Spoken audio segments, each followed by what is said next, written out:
The Flintstones. Most of you have probably heard or seen this cartoon. It depicts a modern prehistoric family and their friends who lived during the Stone Age. That's right! Today, we'll talk about the Stone Age, the Paleolithic era to be precise. The word Paleolithic is derived from Greek words paleo, which means old, and lithos, which means stone, hence the common name for this period, the Old Stone Age. This era dates back from almost 2.6 million years ago to 10,000 years ago. This era can be divided into three periods: the Early Paleolithic, the Middle Paleolithic, and the Late Paleolithic period. In this video, we'll mostly be tackling the Middle to Upper Paleolithic period, scientific discoveries during this time, technological innovations, and the effects of science and technology during this era. Are you ready to travel back in time? Let's go!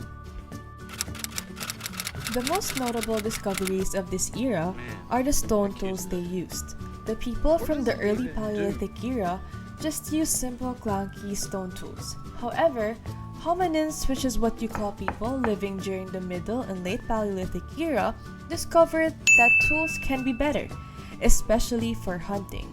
They discovered that stones can be chipped and splintered to pieces that are smaller and sharper. During this period, man also discovered materials that they can use to combine with stones. Non-rock items like bones and teeth could also be used. Technology serves many purposes in our life today, most especially in terms of productivity. This serves to be true even during the Mid and Late Paleolithic era. At the time, stone tools played a key role in humanity's survival. During the Middle Stone Age, complexity in stone tools were evident. The Mousterian industry created composite tools using not only just stones, but also wooden shafts. This is to increase their efficacy while hunting for food. Tonight we feast. In addition, hand axes made during the early Paleolithic era were developed and specialized to bows and spears to better capture animals. Meanwhile, the Late Paleolithic era or Late Stone Age centered on cultural diversity. Development in the blade technology and blade-making skills exhibited the peak of stone tool production. Innovations were evident through the specialized shapes the blades undertook, such as prismatic and burin blade. People from this era better showed creativity through the use of non-lithic materials, such as animal bones, shells, and teeth. Aside from this, they also practiced cave painting and creating bone flutes, thus leading to regional artistic culture and self-expression. The economy of a typical Paleolithic society was a hunter-gatherer economy. The archaeological records of lithic tools, animal bones, and plant and fruit remains make it appear that the economic activities of the Paleolithic man was mainly directed to finding food. It is also important to mention that their method of finding food was limited to hunting animals, birds, and collecting snails, slugs, herbs, fruits, either individually or in a group. By this time, more advanced tools were already discovered and invented, and man had the ability to plan migrations and hunting food.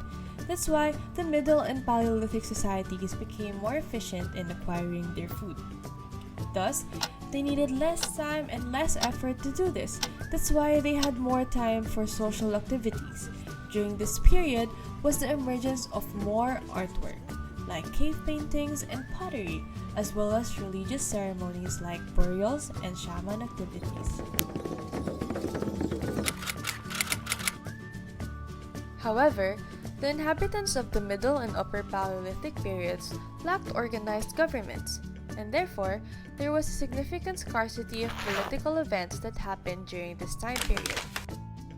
The closest thing that could be considered to being political events were wars, and even then, numerous scholars have argued Middle and Upper Paleolithic periods were warless.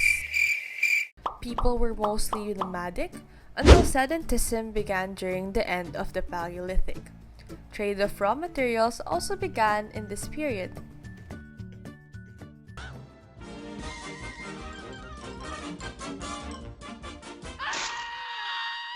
And that's all, folks.